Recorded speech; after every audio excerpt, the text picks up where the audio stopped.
നടക്കും.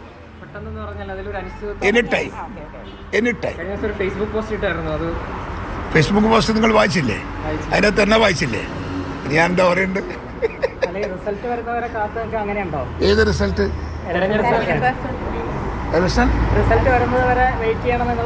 ഒന്നുമില്ല, അങ്ങനത്തെ നിർദ്ദേശമൊന്നുമില്ല. അനക്ക് ഏത് സമയത്തും നമുക്ക് ശ്വാസം എടുക്കാം, എനി ടൈം. മനസ്സിലായോ?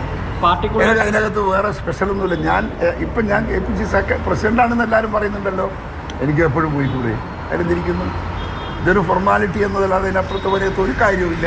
എനിക്ക് ഏത് സമയത്തും പോയി എടുക്കാം, ഇന്ന് പോകാം, നാളെ പോകാം, എടുക്കാം. പക്ഷേ ഞാനൊന്ന് അത് ഒക്കെ ഹൈക്കമാൻഡൊക്കെ ആയി ഡിസ്കസ് ചെയ്തിട്ടേ എടുക്കുന്നുള്ളൂ. പാർട്ടിക്കകത്ത് ഒരു അനിശ്ചിതത്വം അതുകൊണ്ടൊന്നുമില്ല. ഏത് സമയത്തും ഏറ്റെടുക്കാമെങ്കിൽ എന്തേ വൈകുന്നു എന്നാണ്. അല്ല, അത്യാവശ്യമില്ല. ഇപ്പം എൻ്റെ ഒരു പ്രസൻസ് ഇല്ലാത്തത് കൊണ്ട് വേറെ കുഴപ്പമൊന്നുമില്ല. ഞാനിങ്ങനെ ഇത്തിരി ഇതെല്ലാം ആയിട്ട് ഇങ്ങനെ മറ്റു ചില പ്രശ്നങ്ങളുമായിട്ട് അങ്ങനെ നിൽക്കുന്നുണ്ട്. അതുകൊണ്ട് അതെല്ലാം കഴിഞ്ഞില്ലേ? അത് കഴിഞ്ഞില്ല, കഴിയാൻ പോകുന്നേ ഉള്ളൂ. ഇന്ന് കൊണ്ട് കഴിയും വിചാരിക്കാം.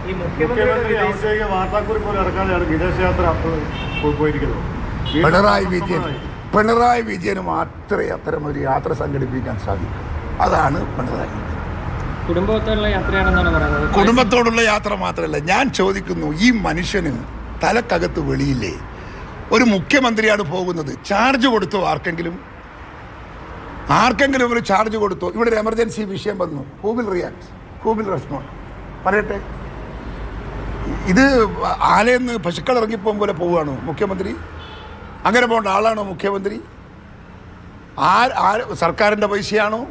സ്പോൺസർഷിപ്പാണോ? എങ്ങനെയാണ് പോയത് വന്നിരിക്കുന്നത്? ഒന്നും ആർക്കും അറിയില്ല. എന്തിനാണ് ഇയാളിങ്ങനെ ഒളിച്ചോടുന്നു? എനിക്കറിയാൻ ചോദിക്കുക. എല്ലാവരുടെയും വ്യക്തമാക്കി നമ്മൾ പോകുന്ന എല്ലാ കാര്യങ്ങളൊക്കെ നാട്ടുകാരോട് പറഞ്ഞ്, ജനങ്ങളോട് പറഞ്ഞ് എത്ര അന്തസ്സിൽ അദ്ദേഹത്തിന് പോകാം.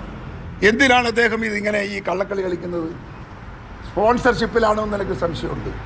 അല്ലെങ്കിൽ അങ്ങനെ പറയാതൊന്നും പോവില്ല. പോയി പറയുന്ന അത് ഞാൻ പറയുന്നത് സ്പോൺസർഷിപ്പ് ആയാലെന്താ? അദ്ദേഹത്തിന് മുഖ്യമന്ത്രിനെ സ്പോൺസർ ചെയ്യുന്നതിൻ്റെ കുഴപ്പമെന്താ? ആ സ്പോൺസർഷിപ്പിലാണ് ഞാൻ പോകുന്നത്, ഇന്നയാളെ സ്പോൺസർഷിപ്പാന്ന് പറഞ്ഞൂടെ? പിന്നെ പോകുന്നിടത്ത് അത്രയും ഈ ഭാര്യയും മക്കളെയും കൂട്ടിപ്പോണ്ട വല്ല കാര്യമുണ്ടോ? വേറെ പണിയൊന്നുമില്ല ഇയാൾക്ക്. ആരെങ്കിലും ഇയാളെ കൂടെ വേണമെന്നുണ്ടെങ്കിൽ കുറച്ച് 2-3 അൽസേഷനെയൊക്കെ ഒന്ന് കൂട്ടിക്കൊണ്ടുപോകാൻ പറ. എന്താ കഥ? ഒളിച്ചോട്ടം ഞാൻ ചോദിക്കുന്നത്, ഈ കേരളത്തിൽ ഇത്രയേറെ ദുരിതം അനുഭവിക്കുന്ന ജനങ്ങൾ, അത്യുഷ്ണം, കാലാവസ്ഥയുടെ എല്ലാ മോശത്തിലും ഫേസ് ചെയ്യാണ് കേരളം. ബാക്കി 100,000 പ്രശ്നങ്ങൾ കേരളത്തിലുണ്ട്, സാധാരണക്കാരൻ്റെ പ്രശ്നങ്ങൾ. ആ പ്രശ്നങ്ങളൊക്കെ നിലനിൽക്കുമ്പോൾ അതൊന്നും കണ്ടില്ല കേട്ടില്ല എന്ന് പറഞ്ഞ് ഒരു സുപ്രഭാതത്തിൽ ഇറങ്ങിപ്പോകുന്ന ഒരു മുഖ്യമന്ത്രിയെക്കുറിച്ച് എന്ത് പറയണം, എന്ത് വിശേഷിപ്പിക്കണം? നിങ്ങൾ പറ. ഇന്തോനേഷ്യയിലേക്ക് ദുബായ് വഴി പോകുന്നതിൽ എന്തെങ്കിലും ദുരൂഹതയാണ്? ഇന്തോനേഷ്യയിലേക്ക് ദുബായ് വഴി പോകുന്നതിൽ എന്തെങ്കിലും ദുരൂഹത തോന്നുന്നു? അത് എന്തിനാ ഇന്തോനേഷ്യ പോകുന്നതിന് എന്തിനാ ദുബായ് പോകുന്നു? നേരെ പോയിക്കൂടെ? എത്ര മണിക്കൂർ സമയം ലാഭിക്കാം, എത്ര കാശ് ലാഭിക്കാം. അപ്പുറത്ത് അച്ചാച്ചനില്ലാത്ത ഭാഗ്യം, കുടുംബത്തിന്റെ അച്ചാച്ചൻ അപ്പുറത്തുണ്ടെന്ന് പറയാൻ ആരും ഭാഗ്യമില്ലാത്ത ഭാഗ്യം. എന്ത് പറയുന്നതിനൊക്കെ ഒരു പൊരുളും ഒരു അന്തസ്സും മാന്യതയൊക്കെ വളരെ ഒരു മുഖ്യമന്ത്രിയാണ്. ഞാൻ ചോദിക്കട്ടെ, ഇവിടെ ഇലക്ഷൻ കഴിഞ്ഞോ?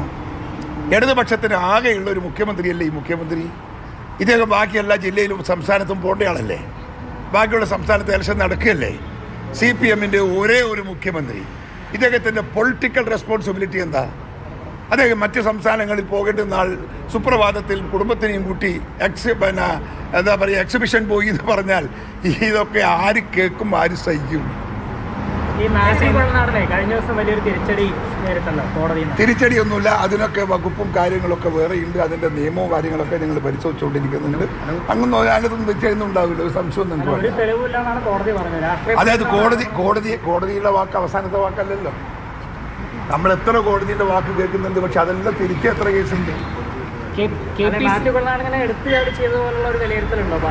അങ്ങനെയൊന്നുമില്ല.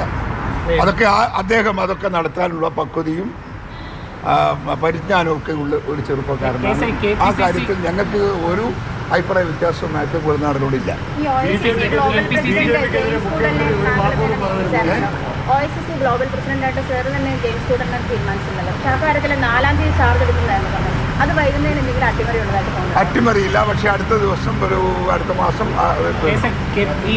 മാസം ആവണ്ടേ, ഈ മാസം തന്നെ എല്ലാം 4-ാം തീയതിയിലായിരുന്നല്ലോ തീരുമാനം.